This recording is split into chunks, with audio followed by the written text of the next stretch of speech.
So a little bit about QGIve for those of you who are not familiar. We are a fundraising software providing fundraising support to over 6,500 nonprofits throughout the United States and Canada.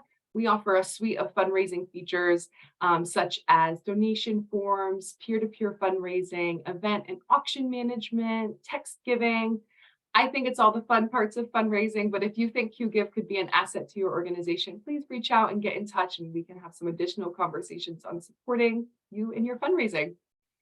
All right, next, I am so excited to introduce today's webinar presenter, Barbara O'Reilly. Barbara has over 30 years of awesome fundraising experience, specializing in annual fund, major gifts, and campaign fundraising at some really incredible organizations, including Harvard University, Oxford University, and the American Red Cross, just to name a few.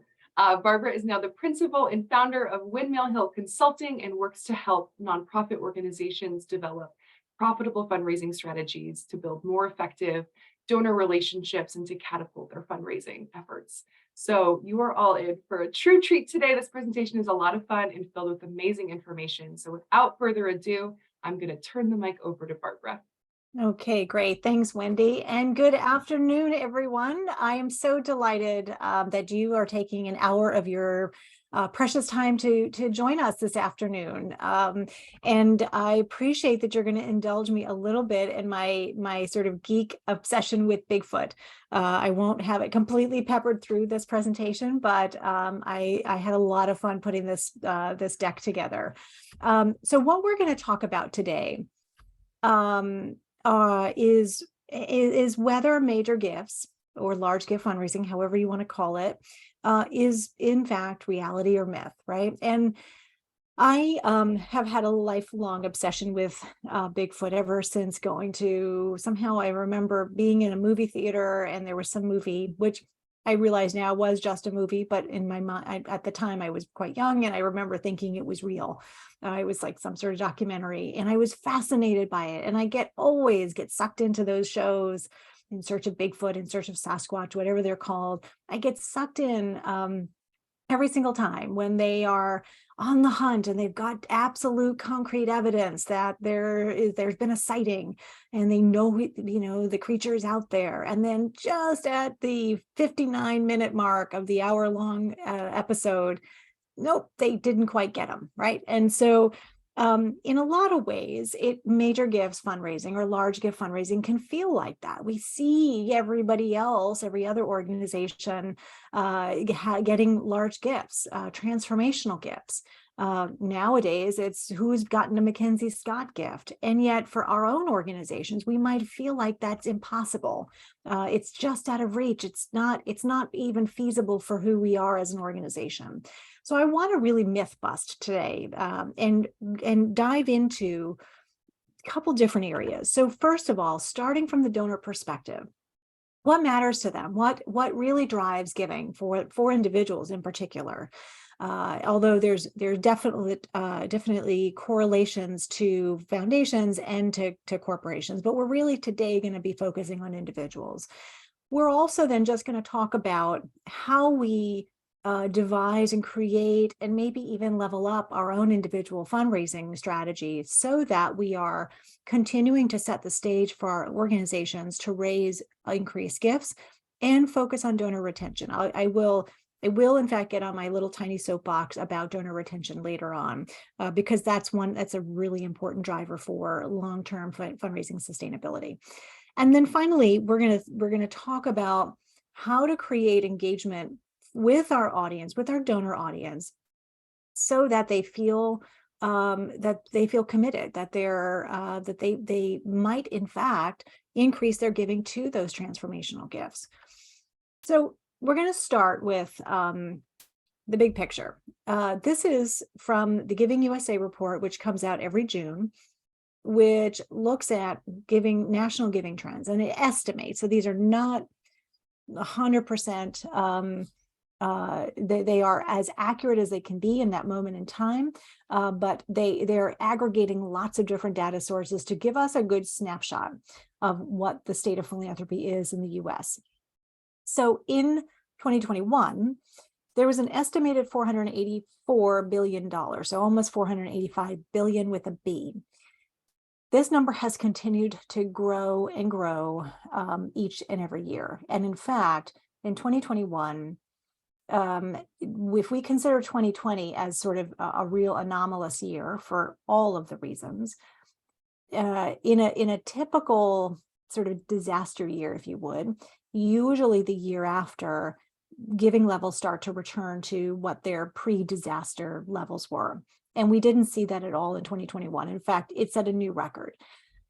So the impetus for giving and the impetus for philanthropy across the US continued to remain quite strong last year. It'll be very interesting this year, in this year's report, which is beginning to be underway, what 2022 looks like. We know from other reports, fundraising effectiveness, for example, that has shown that giving has sort of leveled off. We do know donor retention is declining, the number of volunteers and donors is declining, but we're starting to see sort of maybe a return to pre-2020 levels. Nevertheless, when you see this chart, I'm curious, and pop your answer in the chat. What surprises you when you see this? You see, we've got the breakdown in individuals, foundations, bequests, corporations. What surprises you when you see this?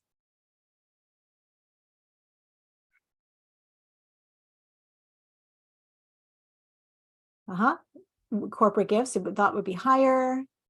Yeah, the corporate percentage. In fact, this number is going down. It used to be 5%, even 6% at some points, but it's been decreasing for sure since 2018. Individual giving, that's right. So this is, in fact, one of the reasons why we do want to be thinking about our own individual giving programs in our organizations, because this number, while 67% is a little bit lower than it has been in other years, if we combine that percentage, so that's 326 billion, 327 billion of that 485 billion, plus the bequests, which are coming from individuals, plus about half of those foundations, which include family foundations, so half of that, we're talking almost 90% of philanthropy is coming from individuals in one way, shape, or form. So there is the opportunity to be raising more and more money from individuals and ensuring that we are thinking about how we diversify our own revenue sources at our organizations. But with the focus always on, so many times boards are saying, and EDs are saying, we got to get more foundation grants, we've got to get more corporate gifts and sponsorships. If we are ignoring the individuals in our midst, we are losing an opportunity. So I'm going to break this down in a number of different truth bombs throughout the course of our time together. And I do want to make sure that we have time at the end for questions. So don't forget to put your questions either in the Q&A or in the chat, and we'll get to them. Okay, so truth bomb number one, not everyone will become your major donor. Again, let's put this in the chat. Why do you think individuals give? Why do you think people give?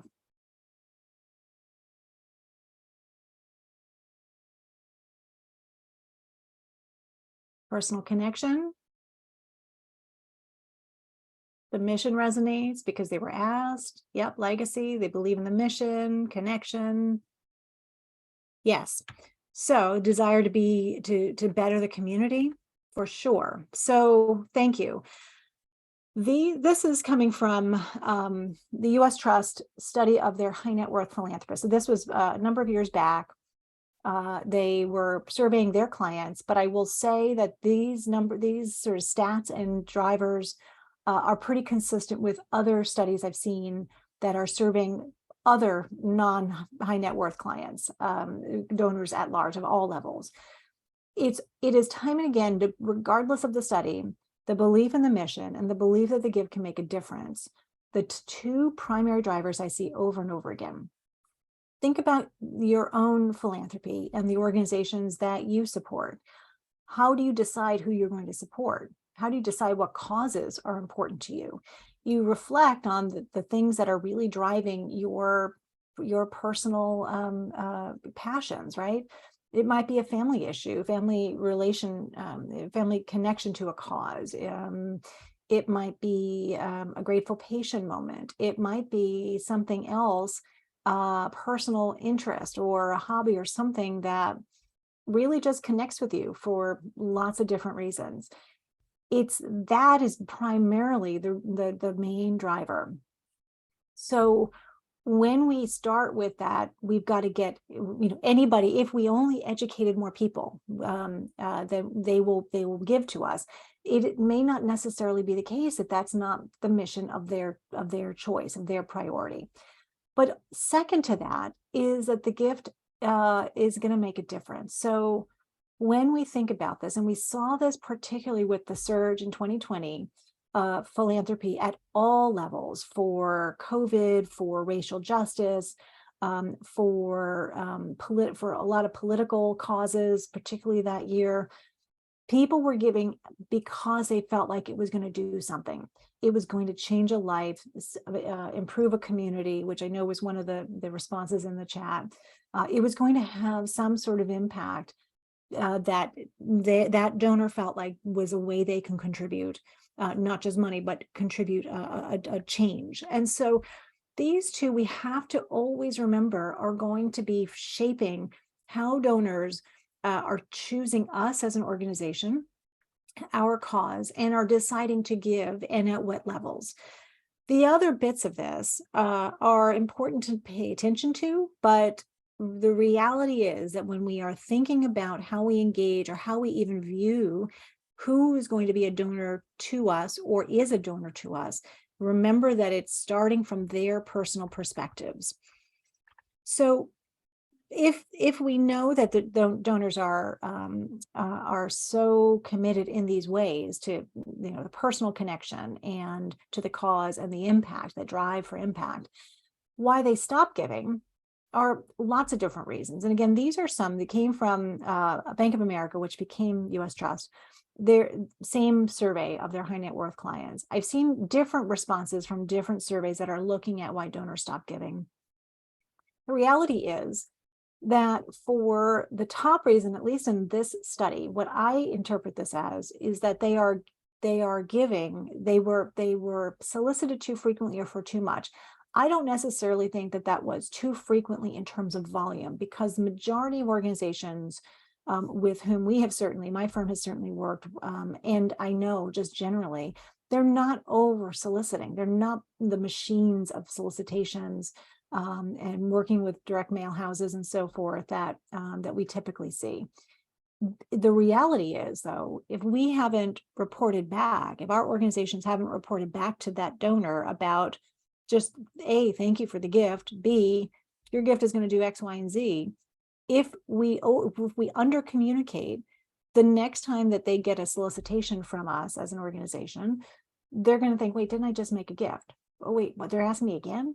So that, to me, I feel like is a balance. It can be, yes, some of it might be just way too much volume, and it could also be that perception. So we also know that donors, they are giving because it actually changes the way we changes the chemistry of our brain. So this big picture on the left that says VTA, that's your brain. This was done in some neuroscience research about philanthropy and volunteerism. The left side is your brain, and I like to call this little inset, it's your brain on philanthropy. Those are the reward parts of your brain. And when they ask this particular subject about their giving and their involvement with organizations and causes, the reward parts really fired up. So now we have concrete evidence, scientific evidence, that how we think about giving and volunteering literally changes the chemistry of our brains. It releases those hormones that are released, oxytocin and others, that our bodies release when we are with people we like, when we're doing things that we love to do. So it actually creates a bonding with that organization and with that cause. So philanthropy and those gifts are not just a passing or a casual writing of a check or charging on a credit card. It is, in fact, an act of creating some sort of bond with a wider community, with a wider audience of that organization. And it is rewarding. It's the same thing, same reactions, bodily reactions that, again, from when we're doing things, when we're eating that really good chocolate ice cream or doing that really fun activity, watching that great show. Same thing. So we know that there's a deeper drive with personally in what connections to the mission they have, but there's also the scientific evidence as well. Interesting, and you're going to allow me just to geek out for a second. There has been tons of research now than ever before about more those links between giving and just overall well-being. So we see the scientific evidence. There's some folks at the University of Notre Dame who did some research, quite a long study research on the connections between volunteerism and giving and just overall self awareness and their mental health and their physical health. This comes from the paradox of generosity. If you're interested in getting into more of the details, I highly encourage you to read that book. What they found was, and this was looking at donors of all levels, so not necessarily those major gift donors, but what they found was people who were more philanthropically minded, who were giving, again, at whatever level was meaningful to them, were 43% more likely to say that they were happy or that they felt that their health was good or excellent, compared to their cohorts who in the study who were not philanthropically minded, who weren't volunteering their time. So there was a real clear distinction between the act of giving and volunteering and how we perceive ourselves and how we feel about our own health. So we want to remember that it starts with the donors. It starts that they when they are giving with all the best intentions, and it is something that is has an unconscious and a conscious reaction and effect on them. So we have to resist the constant effort of looking elsewhere, looking outside of our organizations for that next major gift or that next donor. Start with who already knows you. You've got probably annual donors. You have networks of boards, and you have board members themselves. You have probably volunteers. You might have social media followers. You might have newsletter subscribers. If you do events, you have event attendees. Right there, those are the people who are raising their hand and saying, I want to be involved with you. I want to keep in touch with you or keep track of all that you're doing because your work is important to me. So we also want to be thinking about their values, not ours. What we are so focused on in our communications is everything about us, our organization, what we do, what we ways that we can be, your gift can support us. Oh, look, we're in the news, we're in these all these places, we're doing all this great work. These are all the reasons why you should support us. But in fact, donors want to know, did I make the right decision in making a gift to you? Are you in fact going to, is this gift going to do something? Is it going to make a difference? And it doesn't have to be monumental differences, but the donors want to know collectively, is philanthropy helping you move the needle on whatever your cause is? What did you do? What happened? What were the successes? What were the failures or the things that didn't go quite so well?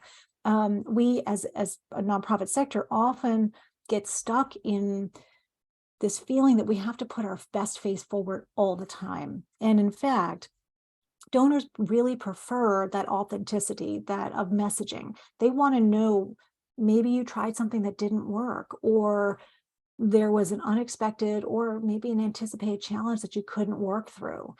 That's okay. Donors want to know that, and they want to know that you're figuring out other alternatives. They want to know that you see them.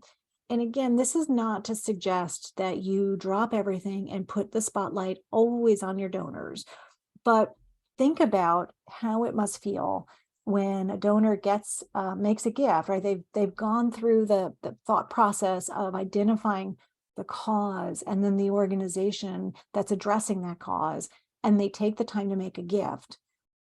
do they get thanked? Do they, are they ever communicated with beyond solicitations? And I don't also mean just putting them on a mailing list for an email. Those are the things that are really going to be the drivers between a donor sticking around and a donor feeling that they are seen and that their gift is actually going to do something and inspires them to make it an increased gift. So I want us to take out of our vocabulary the if onlys and shoulds. If only more people knew about us, if only more people knew what we do, or if only that foundation, that corporation that's, in our community, that major philanthropist who is in our state or our county or our metro region, if only they knew more about us, they would give to us. Because that now contradicts everything we know about what drives donors, whether they are individuals or not. Should is the other word I would like us to kind of rethink in our vocabulary in the sector, because nobody's obliged to give anything. Philanthropy is completely voluntary. So a donor shouldn't if we say they should be giving more because they've got more capacity, who are we to say that? The donor is gonna drive that, because they are the ones who are determining, is this the right investment of my money? That major philanthropist or that family, they are so well resourced, so well connected, they should be supporting us because we're doing great work right in their backyards. Again, if your mission is not aligned with the philanthropic priorities of other individual donors, there's no compulsion for them to be giving to your mission just because you're doing good work. So we want to really rethink that mindset, because not everybody, not every major philanthropist is going to be your major philanthropist. All right, truth bomb number 2. Retention and upgrading set the stage for growth. I can't tell you how much of a priority retention needs to be for fundraisers. We see in the sector, and it's only getting worse, that there's lots of limited staff bandwidth, and it feels like there's no quiet periods anymore. They're constantly going, sometimes going in circles. But let me put this number here for you, 43%, and it might actually kind of goes up and down, but right now it's been going down. 43% is the average nonprofit donor retention rate. So that means that on average, nonprofits are losing about 60% of their donors. So think about your own organizations and think about how many donors you are keeping year over year. If you don't know the answer to that, no harm, no foul, but figure it out, because that's an important driver for increasing your giving, your revenue line over time, because the longer people are staying connected to your organization, the more likely they are to increase their gifts. Again, if they feel like they're seeing a difference, that their gift is really is helping in some way. But it gets worse. So first-time giving is actually also declining. On average, first-time donors, only about 20% of them will make a second gift. So just let that number sit in with you for a second. 80% on average of first-time donors are not making a second gift. So particularly over the last 2 years, where there was such a surge in first-time contributions, 80% on average were not coming back for that second gift. Think about your own organizations, and if you saw a surge in contributions, and yes, maybe you were hitting your dollar goals, but if it was through churn, if there was churn that was, in other words, you were still just getting gifts, lots and lots of gifts in, but people were going through a revolving door and not making second gifts, that's not sustainable over the long term. But repeat gifts, so those people who have made a second and third gift, right? Those are generally your live bunts, those who gave, last year and not yet this year, but you feel pretty good that they're going to make a gift. Once they get in the habit of giving, if they feel well stewarded, if they feel like their gift is really best invested in your organization, they will come back. Again, not always, but they've got to get over that hump of that second and third gift. But monthly giving. So monthly giving is slow to be adopted here in the US, but I will say this has on average a 90% retention rate. Now it's easy to say, well, yeah, sure, of course, because once you put the gift on, a recurring basis on a credit card, it's kind of, it's out of sight, out of mind. You can sort of forget about it. And we don't really have to steward those donors because they're not going to think about that gift. But here's the thing, those monthly donors, yes, they may forget about it, but this is a great opportunity to continue to steward them. Send them a little update once a month saying, your gift, wow, your gift, let me tell you, it's been still making a difference. And you might just do a little vignette. I made a monthly gift as a first-time donor to an organization I had read about. I was doing some research on something. I came across this organization, and I was so moved by what they were doing. I said, great, I'm going to sign up for a monthly gift. At the same time, I made a monthly gift to another organization that I had seen on TV because they were responding to something that was a national issue.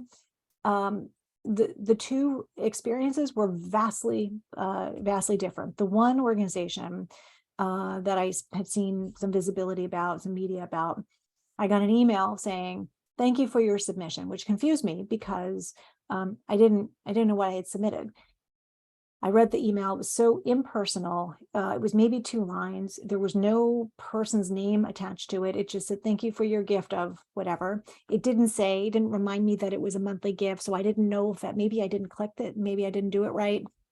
I never got a confirmation in any other way from that organization. Never, if you have any questions or would like to learn more, contact us here. Nothing. It was an auto-generated, and it felt that way. I waited, never got a thank you note at all, nothing. A couple weeks later, I wrote and said, please cancel my monthly gift because it just felt like it was a complete waste. I might as well have thrown that money out the window. The other organization within the same time frame got an email saying, thank you for your submission. I thought, oh, here we go again. But it was a completely different worded email. It actually had a person's name. It felt more personal, even though I knew it was auto-generated. So I wrote to them, I hit reply, and I said, hey, can I just give you some feedback? Can you take the thank you for your submission out of the email subject line? Because it kind of confused me.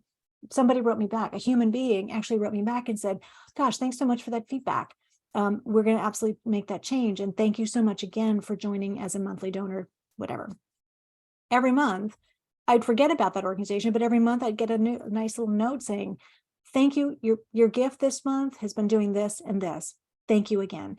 And over a period of time, I wasn't staying as connected with this organization as I wanted to, but I'd get that monthly reminder, that monthly thank you, and think, oh, right, okay, so I'm still, okay, it's still doing some good, great.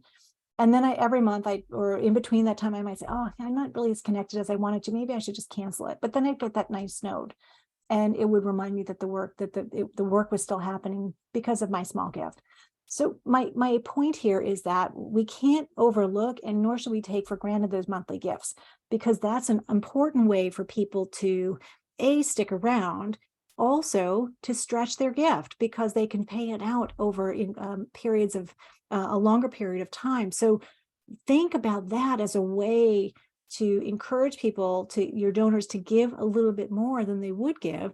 And then that sets you up for some recurring revenue that helps you with your forecasting.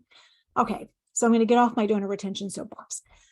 So we often, when we think about these major donors, we are often and always thinking about who else is out there. Where are those unicorns? When will Mackenzie Scott see us?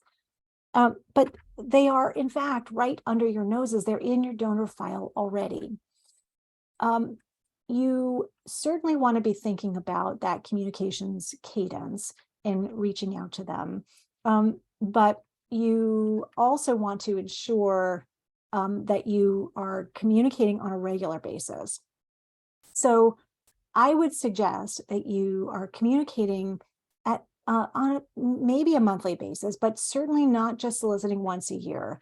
But if you think about that loop of the asking and the thanking and the reporting, those solicitations have to be sort of couched in that cadence of maybe an impact report or a quick video, and video is huge, right? And we know videos are getting high click rates. So think about the ways that you can still offer some value, and not just a standard thank you on behalf of the board of directors, thank you for your gift kind of message.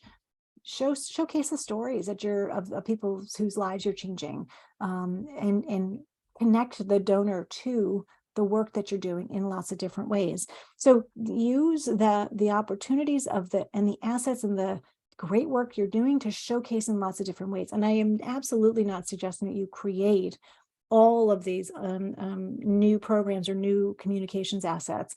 You probably already have a lot of things that you can repurpose. So when you are putting together your communications plan, think about what you can repurpose and in which ways and for which segments of your audiences. Because it's going to have to be multi-channel. It's going to have to be in lots of different ways, because we are, as you know, we're in a hyper-connected world these days. So it isn't just electronic. I would not discount print either, because print is for sure often a driver for online giving, for online communications. So we want to think about these major gifts as an opportunity to, as we dig into our donor file, to think about how do we get somebody from an average, sort of an everyday donor of $25, $50, $100 to that transformational gift. And we want to think about that ladder for upgrading. So we often, our dear mid-level donors, are there, and sometimes they're increasing their gifts. Sometimes they're making pretty nice first-time gifts, but we don't necessarily see them because we are focused on the volume of annual fundraising that we're doing, where we're really hyper-focused on that personalized experience for the larger gift donors. So to the extent that you can create a ladder of engagement for your own donor audience, it's worth the time to consider, what your major gift level is. So what is that? What do you consider a major gift? And again, it is going to be different for every single organization. So you might define a major gift. One organization might say it's $1,000. One might say it's $500. One might say it's $10, $25, $100,000. There is no one number that's going to work as a definition of a major gift. It's going to be completely dependent on the organization. So from whatever that definition is, your mid-level will become the kind of the tier below it. So you might say, for example, major gift is $1,000. Then everything below, maybe 500 to 1,000, is your mid-level. And what you want to be thinking about is how you encourage people to upgrade their giving. Because your mid-level donors, what we saw, and this comes from the good folks at the Veritas Group, is that they are, in fact, often your major gift pipeline.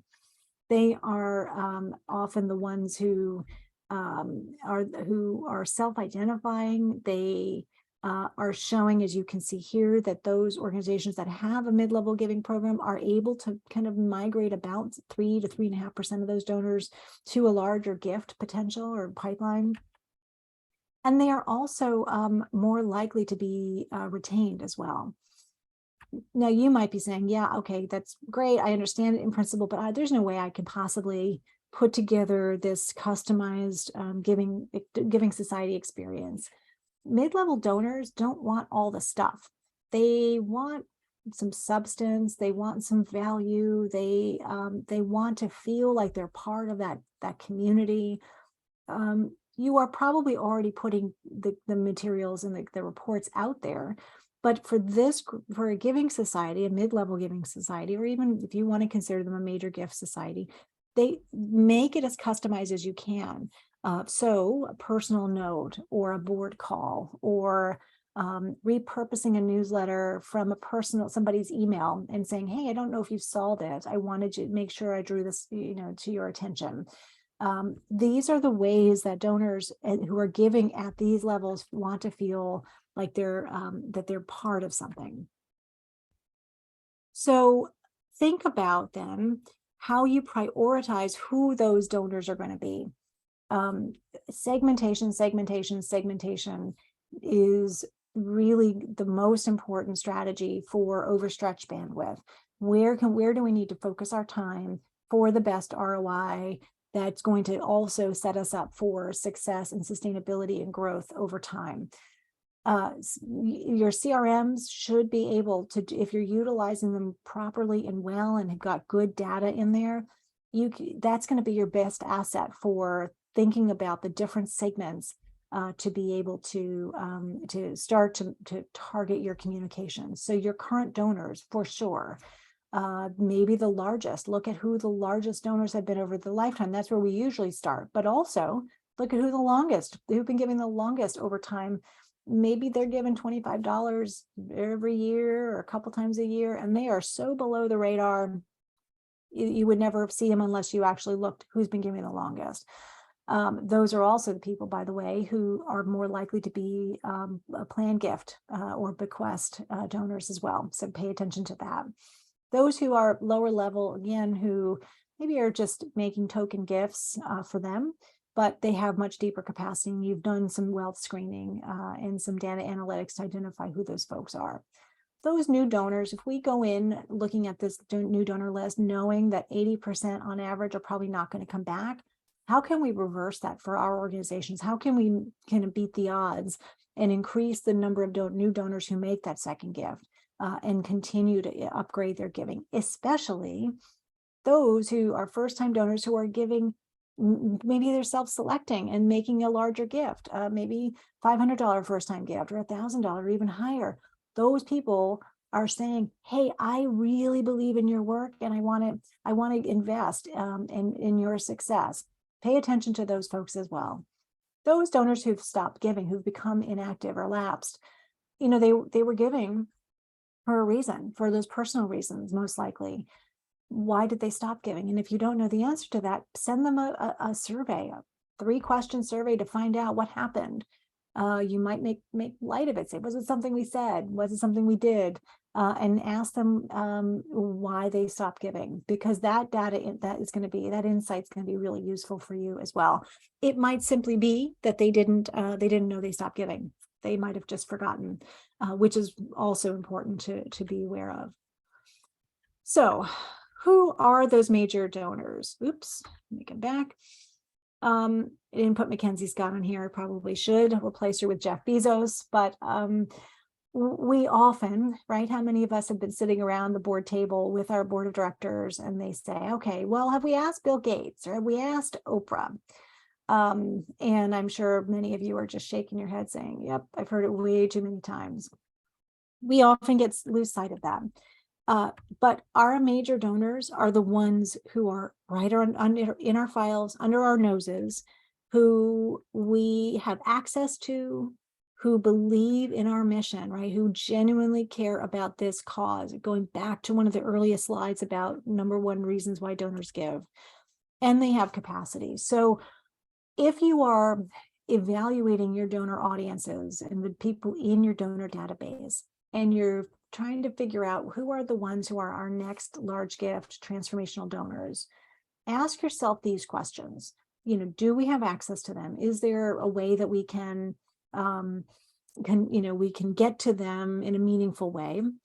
What do we know about their giving? Was this a one-time gift? Was it over a period of time? But they're not giving to their fullest potential because we've wealth screened them. So what's it going to take? What is it that we're missing in this relationship? And do they have capacity? When we are evaluating our major gift pipelines, we often start with capacity, right? Makes sense, because do they have the financial means to make those transformational gifts?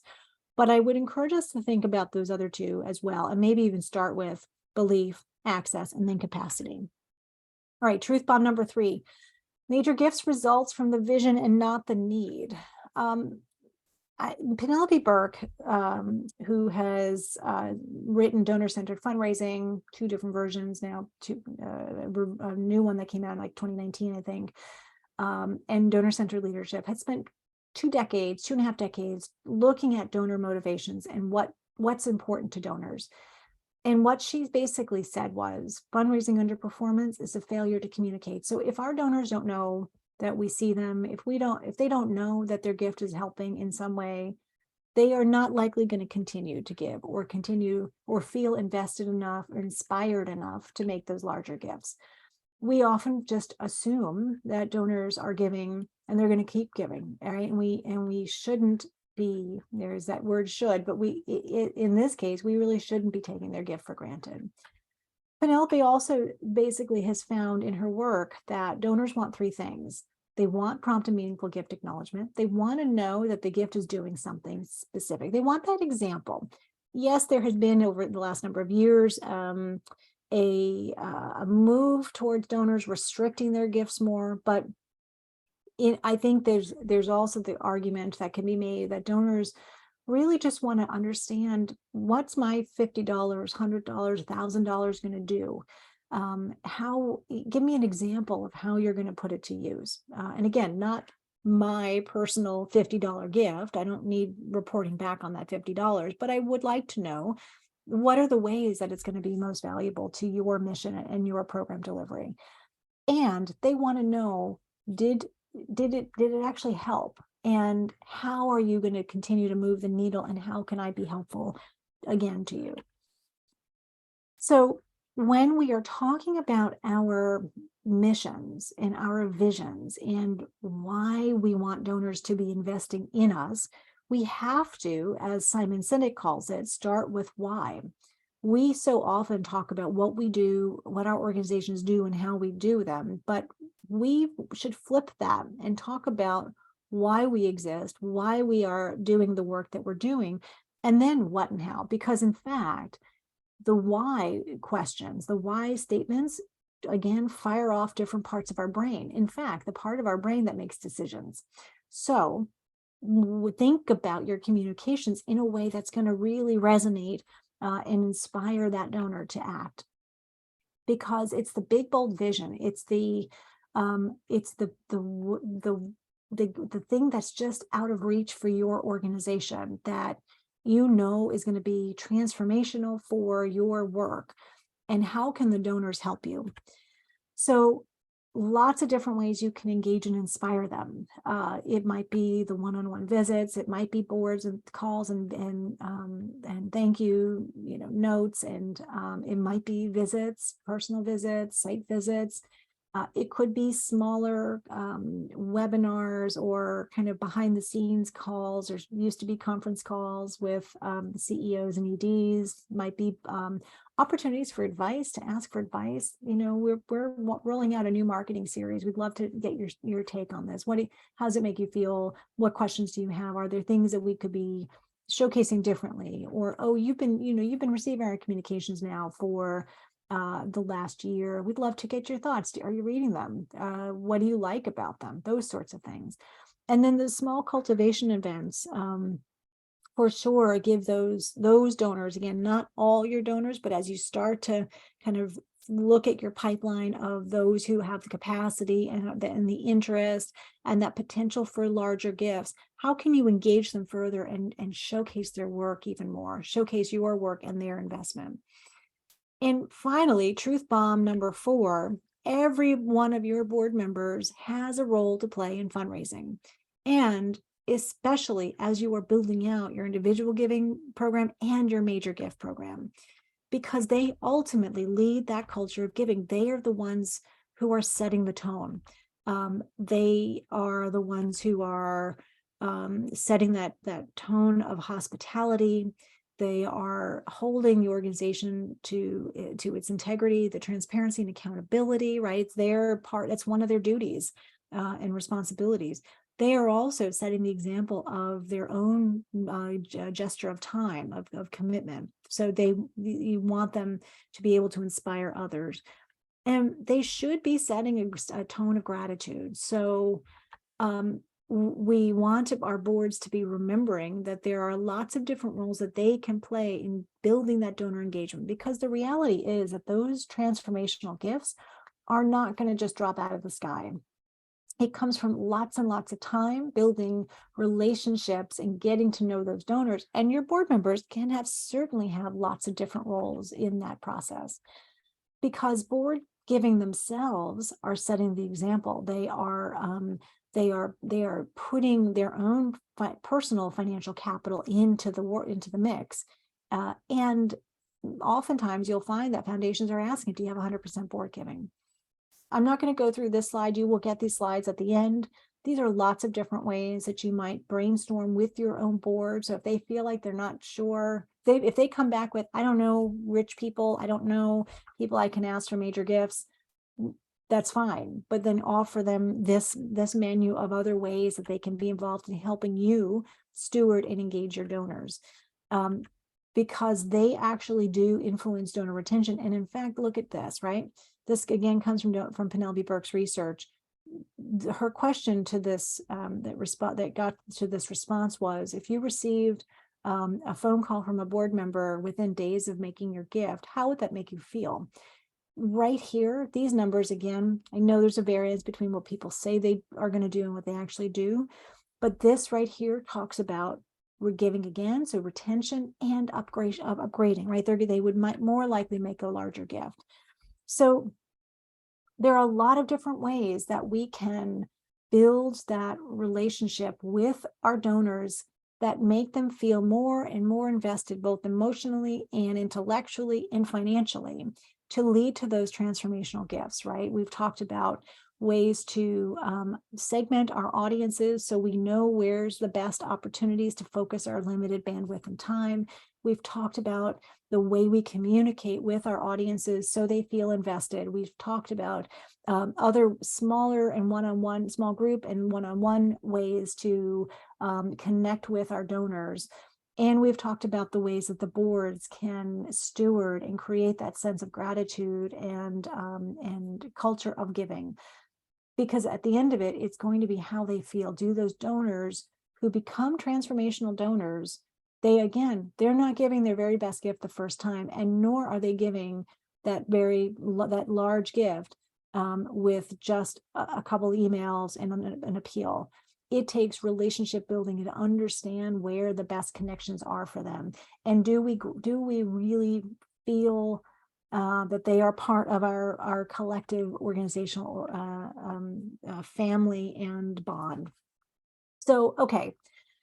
At the end of all of this, what do you think? Are they reality or myth? I hope you are coming away with a sense that major gifts are within your own organization's reach if you're not there yet, and that they are less myth than before we went down this webinar path. Okay, so I want to make sure we have time for questions. There's more resources on our website. These are all the ways to get in touch with me.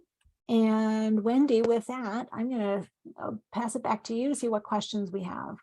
Awesome. Thank you so much. That was really wonderful to listen to and take all those tips back. But we do have some questions filtering in the chat. So if anyone else has questions, feel free to drop them in. But we'll start with Trisha's question. And Trisha is asking, what is the best practice for reporting back to your donors?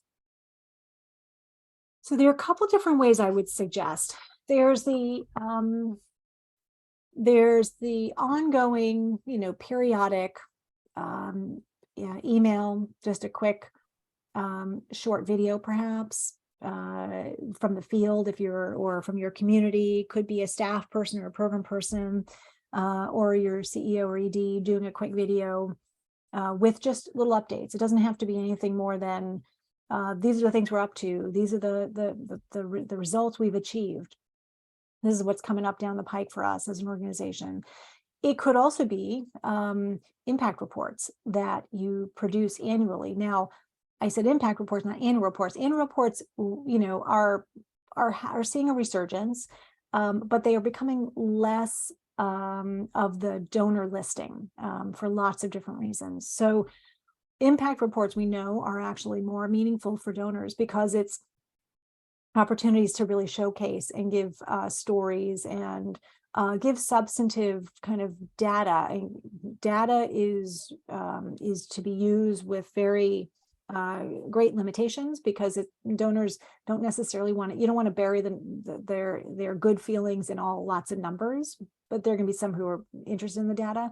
But share those stories and share the highlights of your strategic plan, or what were the goals that you had and how did you achieve them. So there are lots of different ways that you can pull those out into and repurpose them. So it might be electronic forms, so videos or short emails. It might also be print. And I would encourage you to really not just do one channel, because it's way too easy now to just do sort of a control alt multi-email delete.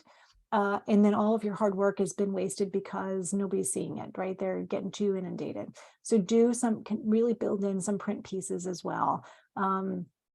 Now, having said all that, if you have a particular large gift donor who is making a particular large investment, you're going to want to talk with them about how you will report back to them. It might be an annual report with a very specific format.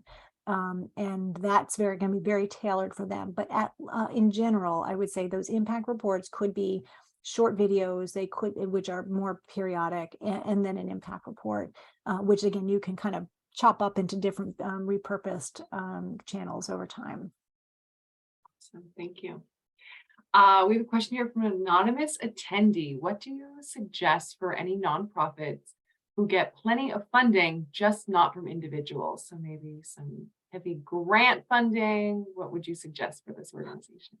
So I would be looking at your donor file to see what individual donors are giving to you, for starters, right?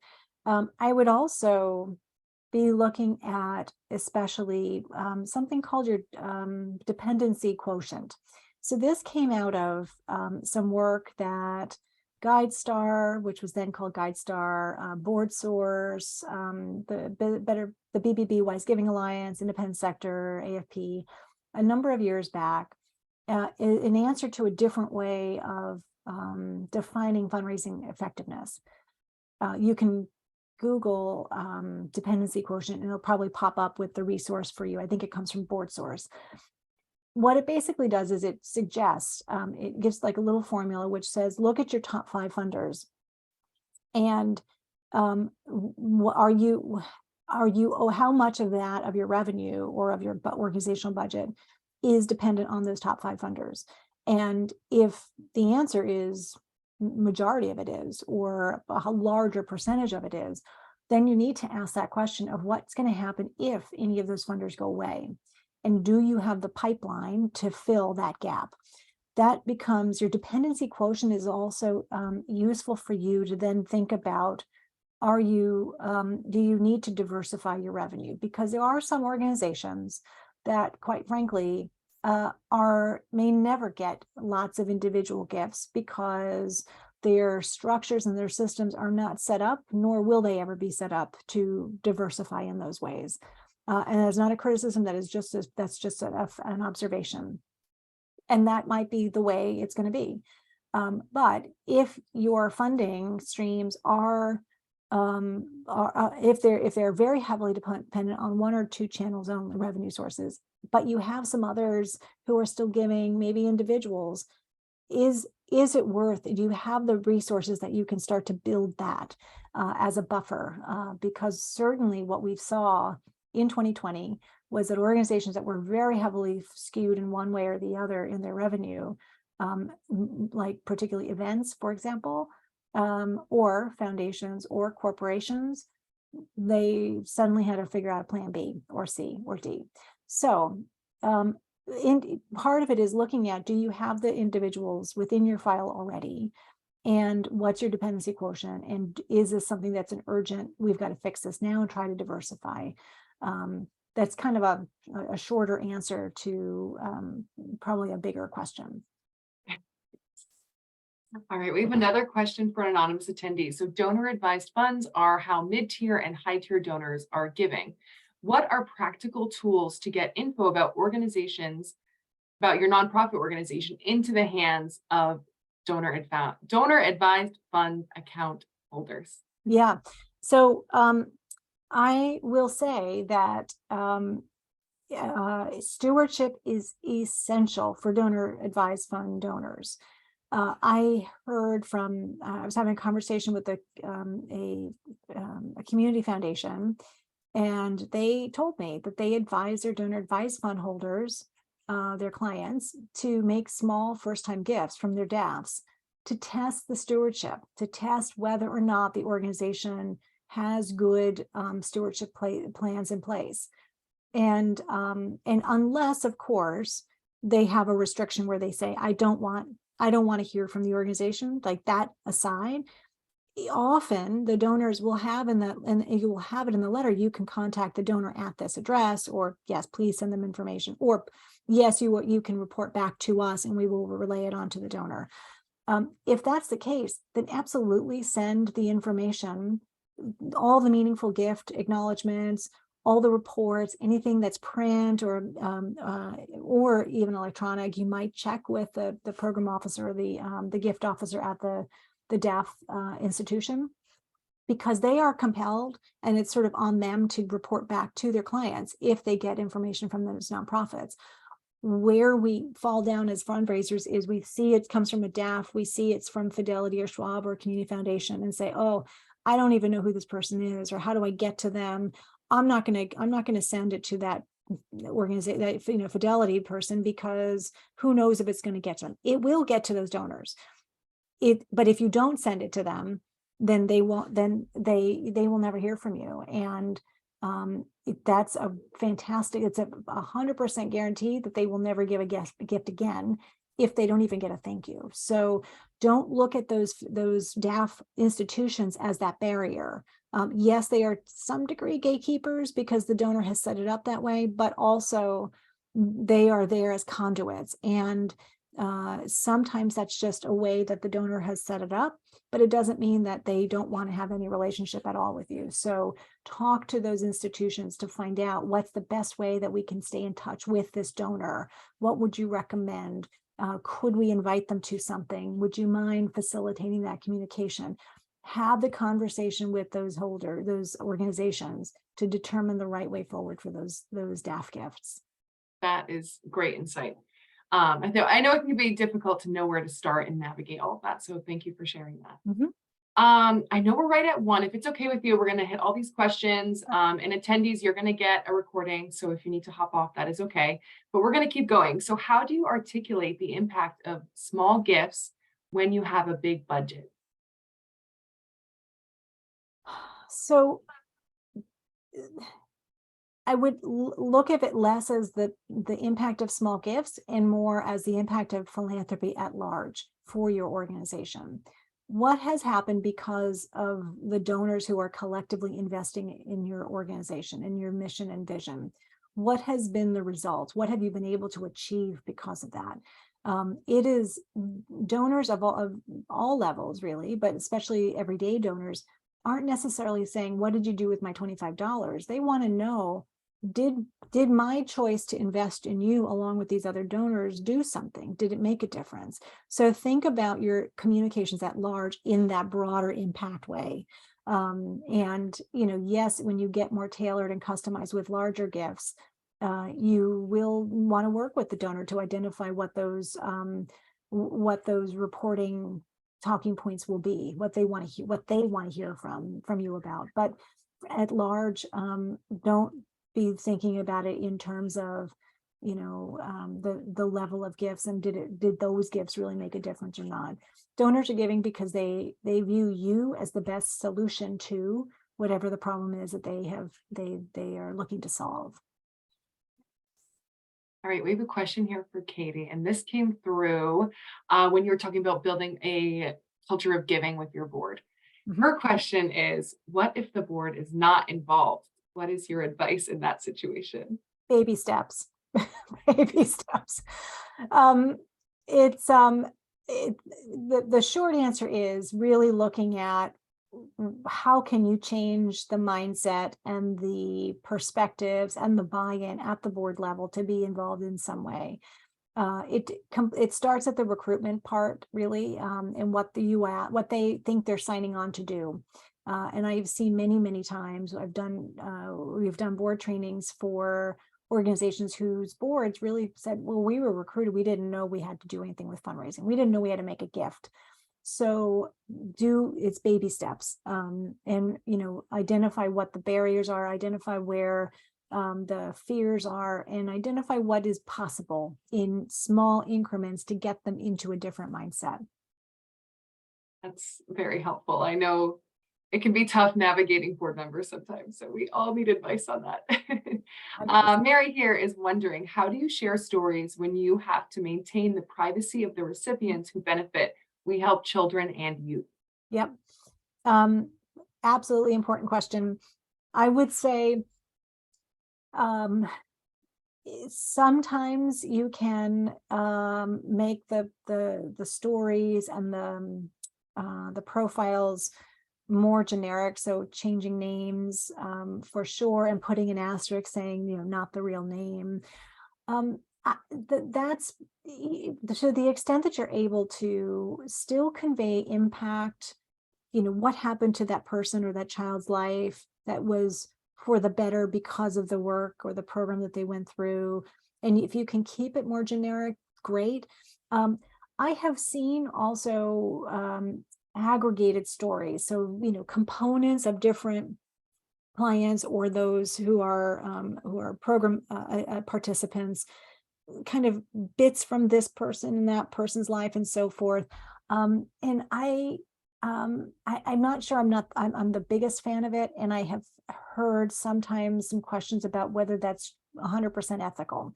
So the bottom line is that we really want to ensure that we are telling the stories that are as respectful of those whom we're profiling, and not